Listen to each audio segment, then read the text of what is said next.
Bienvenue au Polysécure épisode spécial. Je suis avec Alexandre. Bonjour Nicolas, Loïc. Ça va bien? Ça va super bien. Cette matinée d'enregistrement, j'adore ça. Ouais, on est chanceux aujourd'hui, il fait beau en plus. Fait qu'on a une belle journée devant nous, fait que c'est super agréable. Aujourd'hui, on reprend un sujet qu'on devait traiter la dernière fois, c'est-à-dire la résilience et l'info nuagique. Ouais. C'est un sujet qui est quand même assez complet. Il y a beaucoup de facettes, puis je pense qu'il y a beaucoup de mythes qui vivent encore dans la tête des gens sur qu'est-ce que l'info nuagique et dans quelle mesure cela s'inscrit dans la continuité des affaires, dans la résilience, et comment ceci peut nous aider et nous nuire également dans la perception de la cyber-résilience. Donc, je vais te laisser amorcer avec ça. Ouais. Alors, je vais prendre un exemple par rapport à l'info nuagique. L'info nuagique, il y a tout un virage numérique, il y a beaucoup d'entreprises qui se précipitent là-dedans, à tort ou à raison, et puis il y a quand même pas mal d'avantages, donc en effet, c'est justifié. Maintenant, de la façon dont ça se précipite, parfois il y a peut-être un manque de réflexion ou de recul par rapport à ce virage numérique. Je vais prendre l'exemple, par exemple, du sinistre qui s'est passé à OVH pour bien montrer qu'est-ce qui peut se passer lorsque l'info nuagique, en fait, vient à être indisponible, pour justement amener les personnes à réfléchir sur l'aspect de si j'ai plus mon informatique, si j'ai plus l'info nuagique, mon client, mon fournisseur, qu'est-ce qui va se passer pour moi? Alors, je vais prendre le cas d'OVH Cloud qui a été sinistré l'année dernière, le 10 mars 2021. Il y a eu un incendie. Le départ d'incendie s'est fait en fait dans la salle énergie. C'est un onduleur qui apparemment, l'eau est tombée sur l'onduleur et puis ça a déclenché en fait l'incendie. Alors, ce centre, c'est un gros centre. OVH, au niveau européen, c'est genre le site infonuagique le plus gros d'Europe. Donc là-dedans, sur ce site de Strasbourg, il y avait 4 sous-centres informatiques qui s'appellent SBG1 à SBG4. Et sur ces 4 centres informatiques, il y en a 2 qui ont été impactés. Le SBG2 a été intégralement détruit et le SBG1 a été partiellement détruit. Ça a eu pour impact de toucher 65 000 clients qui ont été donc impactés, qui ont eu leur système à un moment ou à un autre qui ont été indisponibles. C'est 120 000 services qui ont été indisponibles. Donc ça, toutes ces sources-là, vous pouvez les retrouver. Là, c'est sur l'usine nouvelle. Vous pouvez les retrouver en tapant sinistre OVH. Et il y a eu 464 000 noms de domaines qui ont été mis hors ligne. Alors, des noms de domaines pour les gouvernements, des .gouv pour les municipalités, pour les entreprises privées, pour les associations, pour les aéroports, pour les partis politiques, etc., etc., etc. 464 000, c'est quand même pas mal. Et on s'est aperçu en fait qu'aussi en termes d'organisation, les backups, la salle de backup était juste à côté de la salle des serveurs. Donc quand ça a brûlé les serveurs, les données de production et ça a brûlé aussi les sauvegardes. Ce qui a amené en fait à avoir beaucoup de pertes donc des backups et notamment des backups qui étaient irrécupérables. Et là, ça peut amener la question aussi sur les sauvegardes. Comment ça se fait qu'on puisse pas récupérer une sauvegarde alors qu'il y a des processus du style 3-2-1? Il y a un rapport BEARI qui est sorti, c'est le bureau d'enquête et d'analyse sur les risques industriels. Et il y a énormément de choses qui sont ressorties là-dessus. C'est 43 pages. Je vous invite à aller jeter un coup d'œil dessus, notamment pour les propriétaires qui nous écouteraient de centres infonuagiques. Il y a beaucoup d'enseignements à tirer. Donc là-dessus, il y avait une absence de système d'extinction. Dans un centre informatique, on n'imagine pas qu'il n'y ait pas de système d'extinction. Pourtant, le numéro 1 européen en centre infonuagique n'avait pas de système d'extinction dans ce centre informatique. Ils avaient des détecteurs, heureusement, c'est ce qui a permis de déclencher en fait le secours, mais il n'y avait pas de système de détection. Il y avait dans le SBG2, donc le centre où il y avait les serveurs, le plancher était en bois. Moi, j'imagine pas en fait un plancher en bois dans un centre informatique, ça c'est complètement délirant. Pas de porte coupe-feu. Le bâtiment, comment est-ce qu'il était construit? C'est par en fait une pression sur pression qui permettait en fait de faire aérer le bâtiment du bas vers le haut. Donc ce qui fait qu'une très bonne circulation d'air. Et s'il y a une circulation d'air, les flammes s'engouffrent là-dedans. Elles sont heureuses, l'air, l'oxygène et tout ça. Les flammes adore, et donc du coup ça a précipité en fait l'incendie. Donc il y a beaucoup de choses en fait à dire là-dessus, beaucoup de d'erreurs. Et ça, c'est un gros centre informatique. OVH, comme je vous le dis, c'est le premier européen, c'est le numéro 1 européen de centre infonuagique. Donc, imaginez fournisseur infonuagique qui fait ça dans son garage ou qui fait ça en fait dans un centre commercial comme j'en connais quelques-uns.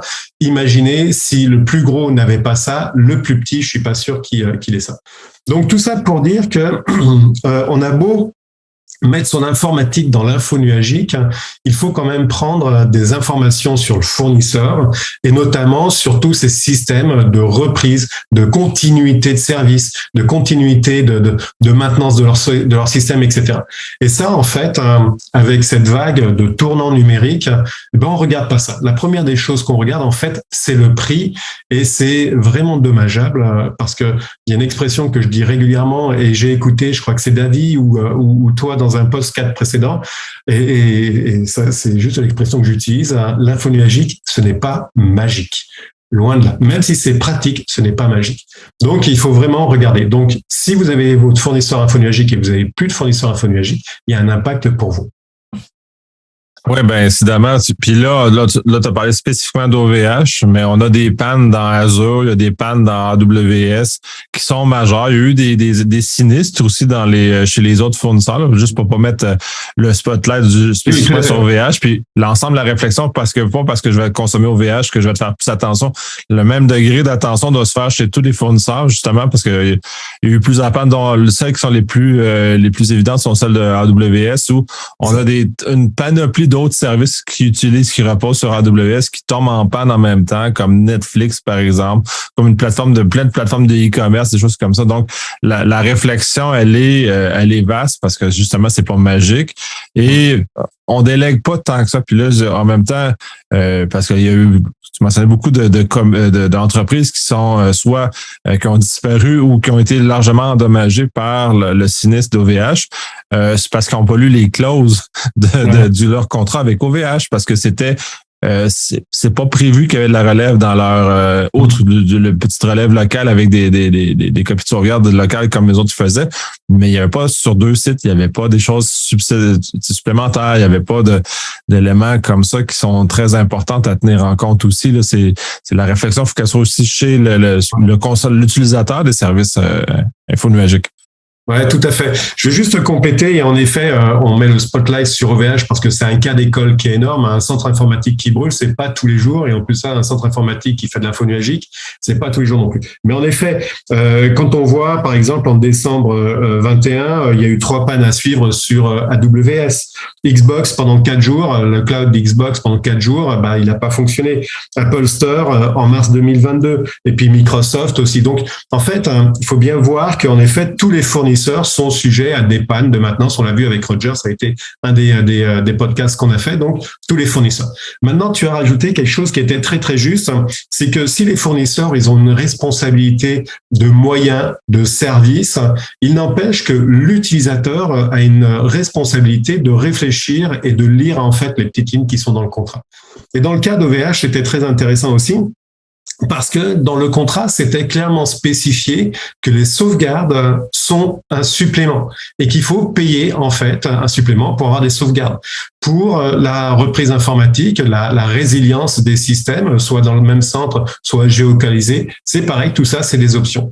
Et la majorité des fournisseurs fonctionnent comme ça, c'est-à-dire sur la base d'options. Donc, ils fournissent un produit de base qui est généralement pas cher, et c'est le cas d'OVH, c'est le low cost de l'info nuagique. Et en effet, c'est pour ça qu'il y a énormément d'entreprises qui vont là-dedans, parce que c'est pas cher, mais quand c'est pas cher, il y a des trucs qui sont pas bien derrière.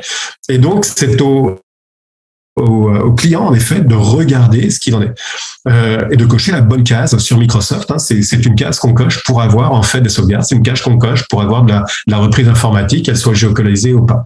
Et par rapport à ça, Si le client lui-même ne prend pas le temps, en fait, de regarder ces lignes-là, ne fait pas une stratégie en disant, moi, mon informatique, est-ce que je veux qu'elle soit sauvegardée? Est-ce que je veux qu'elle soit redondante? Est-ce que je veux si, etc. Si elle ne prend pas le temps, le client se base juste, en fait, sur un effet coût. Et dans ce cas-là, il prend le produit, il balance son site de commerce en ligne, etc., sans prévoir tout le reste. Et ça, c'est vraiment une éducation à mettre au niveau du client. Et cette éducation-là, on l'a pas. C'est l'argent qui compte, sans avoir une réflexion derrière. Donc, en effet, au niveau des clients, il y a une très, très forte responsabilité du client de faire attention à ces données. Régulièrement, je parle les données, c'est comme le sang qui passe dans vos veines.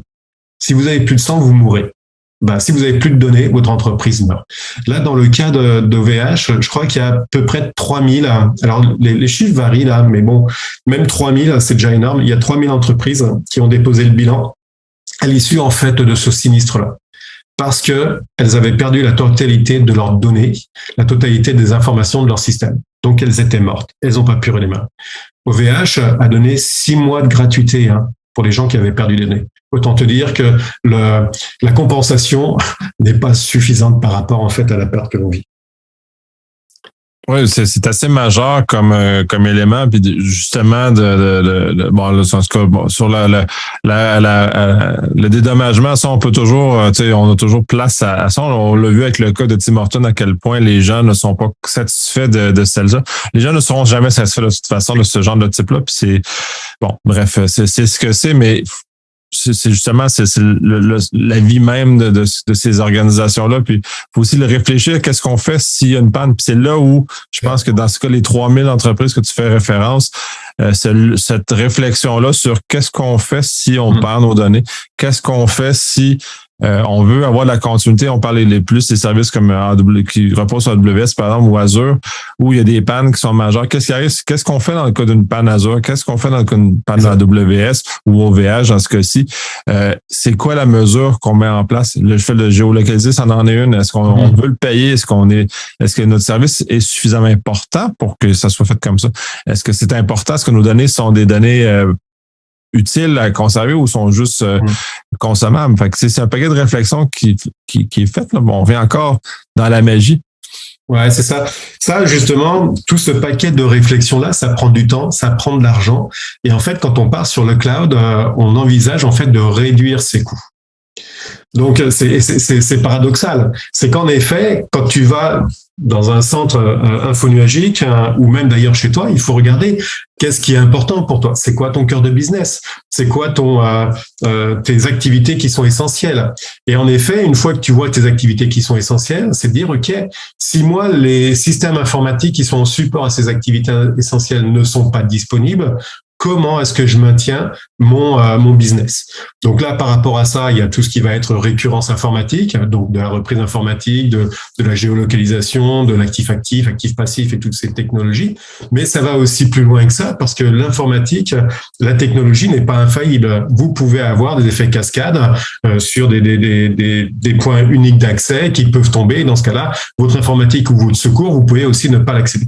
Donc, ça amène aussi une réflexion de dire, OK, si j'ai plus d'informatique, comment est-ce que je fais pour maintenir mon business? Et là, on rentre complètement dans le plan de continuité de service ou d'affaires sur le volet métier et qui va consister à dire, si j'ai plus d'informatique, il faut que je travaille papier-crayon. Comment est-ce que je peux travailler papier-crayon ou comment est-ce que je peux travailler en local avec un minimum d'informatique de façon autonome? Et ça amène une réflexion que les entreprises ne sont pas toujours intéressées ou prêtes à faire parce que ça fait remettre en cause leur façon de travailler. Ça fait remettre en cause que parfois, s'ils ont plus d'informatique, ils peuvent plus carrément travailler. Donc, qu'est-ce qui se passe? Qu'est-ce que je fais avec mes salariés? Qu'est-ce que je fais avec mes clients? Qu'est-ce que je fais avec mes fournisseurs? Et ça, cette réflexion-là, ils sont tellement pris par le business en cours, par le quotidien, que on reporte ça en disant, on remettra ça plus tard. Donc, il y a des solutions qui sont très, très simples. C'est simplement déjà de regarder sur quand les gens partent en vacances. Vous avez des personnes clés qui partent en vacances. Elles sont, à un moment ou à un autre, remplacées par des personnes qui sont un peu moins clés, mais qui connaissent quand même le travail. Il y a aussi des procédures qui permettent de remplacer ces personnes-là.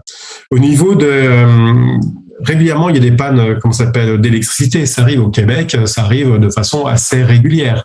Donc, c'est capitaliser en fait sur qu'est-ce que j'ai fait quand j'avais une panne électrique. Activité. Est-ce que j'ai déplacé, si j'étais dans une activité plus administrative, est-ce que j'ai déplacé mes personnels sur un autre site pour qu'ils puissent avoir un site avec de l'électricité et puis retravailler avec? Est-ce qu'ils sont repartis chez eux? Donc tout ça, toutes ces réflexions-là, on peut les avoir sur la base en fait déjà du vécu de sa propre entreprise ou du vécu qu'il peut y avoir dans d'autres entreprises, dans des cercles de discussion. Donc, toutes ces choses-là, il y a des solutions. Il suffit simplement, en fait, de se pencher, de prendre le temps, de dire, OK, aujourd'hui, je travaille sur ma résilience. Je travaille sur le fait de dire, OK, si j'ai plus mon informatique, quels sont les pans de mon entreprise qui tombent et comment est-ce que je fais pour pouvoir les relever? Oui, puis là, c'est intéressant parce que là, on a abordé les erreurs du fait de penser que l'infonuagique nous apporte de facto une certaine résilience, ce qui est faux parce que faut lire les petites clauses. Là, je vais prendre le contre-exemple. O305, comme c'est un service géré sur l'ensemble, quand on lit les clauses, effectivement, il y a une certaine redondance et copie de sauvegarde qui est incluse. Là, il faut savoir où arrête ce qu'on veut et ce qu'on a de besoin et qu'est-ce qu'on fait pour compenser et atteindre nos objectifs. Parce que ça, il faut fixer nos objectifs d'affaires. Puis tu l'as bien souligné sur le fait que nos objectifs doivent être concordants. Puis on regarde le prestataire et le service inclus et quelles sont les options que je dois prendre pour arriver justement au niveau voulu. Et justement, le deuxième aspect de l'infonuagique, c'est que c'est un outil intéressant aussi. Là, on a parlé de faire les erreurs, mais un outil qui nous aide à mettre en œuvre un plan de continuité, un plan de la cyber-résilience, parce qu'il y a des outils très intéressants qui viennent complémenter ce qu'on a déjà. Et ce que tu dis là-dessus est très intéressant sur le fait c'est un outil très complémentaire. En effet, toujours dans le cadre de la réduction de coûts, parce que faut pas se cacher, ça c'est intéressant, cette attraction-là, et c'est d'ailleurs pour ça que les gens y vont beaucoup. Après, il y a d'autres surprises, mais c'est pas bien grave. Mais quoi qu'il en soit, c'est que en effet, on parle de reprise informatique. On peut avoir des reprises informatiques quand on est chez soi, avec le centre principal et puis un site à blanc ou alors un fournisseur qui va vous fournir du matériel pour un site redémarrage à froid. L'infonuagique amène plusieurs avantages. C'est vrai que je parle beaucoup des côtés négatifs, mais les avantages, c'est quand même de réduire les coûts sur la partie reprise informatique. On peut très bien avoir un centre physique chez nous et puis s'occuper de la reprise informatique dans l'infonuagique. Et dans ce cadre-là, c'est très intéressant parce qu'en fait, un centre informatique coûte très très cher quand on l'a en interne, coûte très peu cher lorsqu'on l'a en fait chez un fournisseur infonuagique. Donc utiliser un fournisseur infonuagique pour la partie reprise informatique, c'est très intéressant. Ça nécessite quand même des connaissances, ça nécessite quand même un apprentissage. La marche peut être assez haute. Ça nécessite une organisation qui tienne la route, de bien connaître son informatique pour pouvoir ensuite de ça la faire redémarrer dans l'infonuagique. Donc ça, c'est très très intéressant sur ce point-là. Ça amène beaucoup d'avantages. Différents fournisseurs infonuagiques offrent ces solutions-là, comme d'ailleurs les serveurs, les sauvegardes, où on peut les faire aussi dans l'infonuagique. Il y a aussi un autre point qui est intéressant et qu'il faut aussi prendre en compte quand on fait une migration complète de nos systèmes d'information dans l'infonuagique, c'est cette notion en fait de souveraineté. Quand on va dans l'infonuagique, en fait, on perd cette souveraineté du fait que les données sont chez un tiers et que c'est ce tiers qui gère ces données-là et que si du jour au lendemain, il décide de plus vous donner accès à ces données-là, vous n'avez plus accès à vos données. Donc, par rapport à ça, il y a différentes réflexions à avoir. Sur mes données, est-ce que j'envisage de faire les sauvegardes de ces données chez le même fournisseur ou est-ce que je fais les sauvegardes des données chez un autre fournisseur ? Ce qui permet en fait d'avoir vos données sur 2 sites et 2 fournisseurs différents, ce qui fait que si votre fournisseur A qui vous héberge est indisponible, pour une raison X ou Y, vous avez quand même une copie des données qui se trouve chez le fournisseur B. Il reste quand même des limites au niveau des sauvegardes, parce qu'il y a quand même des catalogues, des choses comme ça, là, donc il faut être attentif par rapport à ça. L'autre chose, quand on fait aussi de la reprise informatique dans l'infonuagique, c'est de regarder par rapport à est-ce que je fais ma reprise chez le même fournisseur ou est-ce que je fais ma reprise informatique chez un autre fournisseur. Toujours pour le même principe, si votre fournisseur infonuagique, pour une raison X ou Y, dépose le bilan et que votre reprise informatique est chez lui, eh ben vous aurez plus votre production et vous aurez plus la capacité de pouvoir redémarrer ailleurs. D'où l'intérêt d'avoir en fait un autre fournisseur infonuagique. Donc ça complexifie, on est bien d'accord par rapport à ça, mais il n'empêche qu'il faut toujours prendre en compte la sécurisation de vos données. Vraiment, en infonuagique, on perd la souveraineté des données, donc il faut vraiment penser à pouvoir conserver ces données. Comme je le disais tout à l'heure, les données, c'est le sang qui circule dans vos veines. Plus de sang, plus de vie. Donc, être très attentif par rapport à ça. Oui, absolument. Puis un peu comme j'avais abordé dans un autre podcast d'ailleurs, puis probablement revenir énormément sur ce sujet-là puis là, on aborde dans des concepts de design de systèmes informatiques. Puis là, c'est important que les gens qui designent vos systèmes puis qui vous accompagnent à utiliser des approches modernes, c'est-à-dire de ne plus coupler fortement le compute, c'est-à-dire le processing, c'est-à-dire qu'est-ce qui travaille vos données, qui les utilise, et l'existence même de vos données, qui, elles, doivent avoir une plus grande pérennité. C'est-à-dire que les données elles-mêmes doivent être soit conservées sur plusieurs sites ou plusieurs fournisseurs, ou on les sort. Puis il faut faire attention quand on sort les données, à l'exception d'OVH, tous les fournisseurs chargent les données à la sortie. Donc, il faut faire très attention comment on va calculer ça. D'ailleurs, faut le regarder aussi sous l'angle on met toujours le spectre du fait que le fournisseur va nous empêcher de sortir nos données. Légalement, c'est peu probable parce que dans les contrats, généralement, il y a des clauses qui maintenant ont mis ça parce que les autres, à terme, la plupart des fournisseurs majeurs, on parle pas les plus petits, mais les majeurs, eux autres, leur business, ce n'est pas de vous enfermer. Ils vont vous enfermer de d'autres façons, de toute façon.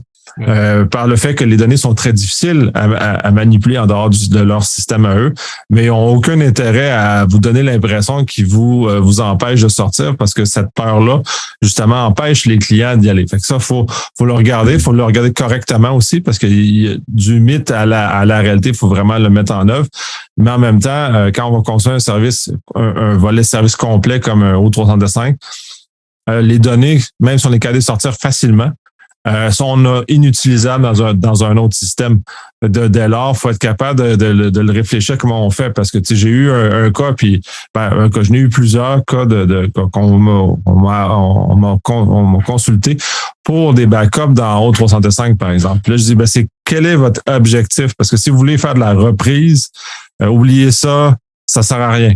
Le service lui-même, le compute, vous le possédez pas. Vous possédez juste les données. Fait que vous allez vous amuser avec vos données. Fait que réfléchissez, c'est quels sont les éléments réels et quel élément que vous voulez vraiment conserver à travers ça. Si c'est vraiment un volet souveraineté, tu mentionnais souveraineté numérique, de conserver vos données, oui, c'est intéressant. Oui, vous allez pouvoir vous soustraire à tout ça, mais faut vraiment le mesurer correctement parce que sinon vous allez engager des coûts inutiles puis vous allez avoir une fausse impression d'être résilient. Ouais, c'est ça. Tu vois, et c'est là aussi l'histoire de partir dans l'infonuagique parce qu'en effet, ça réduit les coûts là. En fait, derrière, on a tout plein de coûts cachés. Sortir des données, etc. En effet, c'est un coût. Tout ça, c'est à prendre en compte dans la réflexion de basculer dans l'infonuagique. Et ça, on le voit pas.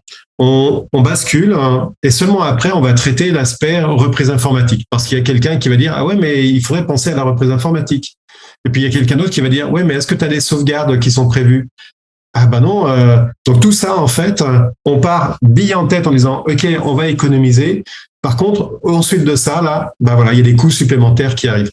Donc, hormis le fait que les coûts supplémentaires arrivent, en fonction en fait de l'infonuagique qu'on va prendre, que ce soit le SaaS, le IaaS, le PaaS, comme tu disais tout à fait pour le SaaS, Office 365, c'est des systèmes qui sont propriétaires. Donc, c'est-à-dire que extraire les données de ça pour chez vous, tu disais très justement, le computing, on l'a pas. Donc, faire des sauvegardes de la messagerie pour la reconstruire chez soi, ça reste assez complexe à mettre en place et ça se règle pas tout de suite. Et c'est pour ça, en effet, les fournisseurs SaaS, ne cherchent pas à vous emprisonner, mais de fait, vous êtes attaché à eux parce que c'est leur système et que les données, de la façon dont elles sont faites, ne sont pas extrayables rapidement. Donc, par rapport à ça, il faut être très très clair avec le fournisseur SaaS, de vérifier, c'est quoi en fait lui sa résilience. C'est comment est-ce qu'il vous garantit que ces systèmes vont être disponibles 24 heures sur 24, 7 jours sur 7, et surtout en cas de sinistre, comment ça se passe chez eux? Est-ce que c'est géolocalisé? Et puis dans ce cas-là, si le centre A passe au feu, le centre B, il va être disponible avec ou sans coupure, micro-coupure, peu importe. Mais comment est-ce que c'est ficelé là-dedans? Il y a énormément d'entreprises et puis il y a énormément de services infonuagiques là, et de plus en plus, on va sur des services infonuagiques qui sont propriétaires, sans regarder du tout en fait cet aspect. Qu'est-ce que je fais si mon fournisseur infonuagique Office 365 s'arrête là, du jour au lendemain, là, ça s'arrête pour plusieurs semaines. Comment est-ce que je fais avec mes courriels? Comment est-ce que moi j'envoie mes courriels? Comment est-ce que je contacte mes clients, etc. Donc là, spécifiquement, quand on va chez un fournisseur de ce type-là qui est vraiment spécifique en fait, il faut avoir toujours un plan B. Donc des plans B, vous avez tout plein de fournisseurs de messagerie. Vous pouvez avoir un minimum une messagerie secondaire qui peuvent être activées en cas d'indisponibilité de votre fournisseur principal. Toi, tu as une messagerie en Suisse qui est super sécurisée. Je me rappelle pas comment est-ce qu'elle s'appelle. Ouais, c'est Proton que j'utilise, mais ce n'est pas le seul que j'utilise. Un peu comme pour reprendre ce qu'on a déjà discuté, mes services sont doublés. J'ai toujours 2 fournisseurs pour un même type de service. Dans le cas de Proton, c'est mon principal. S'il venait à échouer, j'ai toujours un autre service secondaire sur lequel je vais pouvoir basculer, peut-être pas très rapidement, mais dans lequel je vais pouvoir basculer minimalement pour réussir à continuer à opérer, à communiquer à travers ça. Comme j'ai plusieurs cellulaires, comme j'ai plusieurs éléments comme ça qui me permettent justement de survivre à une panne d'un fournisseur, même chose pour mes courriels, j'ai d'autres portes, d'autres façons. Et c'est pour ça les courriels justement et Proton c'est sécurisé. C'est pour ça que les courriels parfois c'est confidentiel et donc mettre son courriel de secours chez Gmail, c'est pas forcément la meilleure solution. Mais par contre, il y a Proton là, on fait de la pub un petit peu pour Proton et c'est sécurisé. Donc, mais quoi qu'il en soit, en fait, l'idée derrière ça, c'est de se dire ok, j'ai un fournisseur infonuagique sur lequel je travaille à 100% sur par exemple ma messagerie là, ça me prend une messagerie ou en tout cas une réflexion ou une solution ou des accords, peu importe pour les nœuds comme vous voulez. Il y a différents niveaux en fait de maturité là-dedans pour dire ok, si j'ai plus Office 365, si j'ai plus la messagerie Outlook, sur quoi je bascule et comment est-ce que je fais ça? Et ça veut dire qu'il faut quand même se préparer avant parce que vous avez quand même des listes de correspondants. Là, ça peut être intéressant d'avoir une petite extraction de votre liste de correspondants pour pouvoir écrire en fait à vos fournisseurs, à vos clients, etc. Donc tout ça, en fait, ça se réfléchit à l'avance. C'est pas très long, ça prend du temps, certes, mais ça peut vous sauver énormément et puis ça peut vous sauver votre business. Si vous n'avez plus votre liste de clients là, vous êtes quelque part un peu mort, quoi. Il y a une entreprise qui, pareil, en France, a fermé. Ils ont été cyberattaqués, en fait. Ils ont été cyberattaqués. Du coup, ça a généré une fermeture de l'entreprise parce qu'ils ont perdu, en fait, l'accès à tous leurs clients, à leurs factures, à tout ça. C'est exactement le même principe. Si vous n'avez plus accès à l'infonuagique, ça vous prend des copies quelque part. Organisez-vous comme vous voulez, mais ça vous prend des copies. La fameuse méthode 3-2-1, 3 copies de la même information sur 2 supports différents et 1 dans un site externe. C'est exactement la même chose pour l'infonuagique. Vous avez la possibilité, même dans les logiciels qui sont spécifiques SaaS, de pouvoir faire des extractions. Faites des extractions, gardez-le quelque part. Si vous n'avez plus accès à vos systèmes, ça vous permettra quand même de pouvoir avoir une petite base pour redémarrer. Vous voyez cette petite flamme dans les chauffe-eau, il y a toujours une petite flamme. C'est ça qu'il faut conserver en fait dans une entreprise qui est sinistrée. C'est cette petite flamme qui va permettre en fait de rallumer le chauffage pour que l'entreprise redémarre. Oui, très pertinent. Puis dernier point sur ce volet-là, c'est puis les gens font pas attention à ça, c'est qu'il faut que la sécurité associée à la sauvegarde doit être au même niveau que le système de même de base, parce que les gens vont peut-être réduire. Là, tu parlais, parce que ça m'a paru quand tu as parlé de Proton, mais c'est dire, si je bascule mes courriels dans un autre fournisseur, dans un cas de relève, faut que j'ai le même degré de sécurité avec celui-ci. Gmail est peut-être pas le bon opportunité. Fait qu'il faut pas l'oublier que cet aspect-là est très, très important, là. Ouais, c'est ça, sur cette notion de sécurité, hein, ça aussi c'est excessivement important quand on va commencer à réfléchir à toutes ces solutions de reprise, ces solutions de contournement, ces solutions de continuité, de relève, appelez-les comme vous voulez là. Il y a l'aspect sécurité. La solution de secours que vous prenez doit avoir le même niveau de sécurité en fait que votre produit principal, que votre solution principale. Donc ça, tout ça, c'est des réflexions en fait à avoir. Mais quoi qu'il en soit, il y en a plein des réflexions. Il faut simplement prendre le temps en fait de se poser, de pas s'emballer, de pas voir l'aspect économique en premier lieu, mais de voir en fait tout ce qui est concomitant. Parce que si vous partez sur cet aspect économique, que vous regardez pas le reste, croyez-moi, quand vous allez être sur une notion d'indisponibilité, ça va vous coûter un bras et ça va vous coûter beaucoup plus cher que ce que vous aviez avant. Juste à titre d'information, hein, pour une indisponibilité pour une personne, un salarié, c'est à peu près 50 à 100 $. La même chose en euros, entre 50 et 100 € de l'heure. Donc, vous avez par exemple 10 salariés qui sont indisponibles pendant une heure, c'est 500 $. Minimum 1000 $ sinon. Vous avez 10 heures, et ben ça vous fait un petit coup de 10 000 $. 10 000 $, on a moyen quand même de pouvoir réfléchir un petit peu sur les solutions de contournement par rapport à ça. Absolument.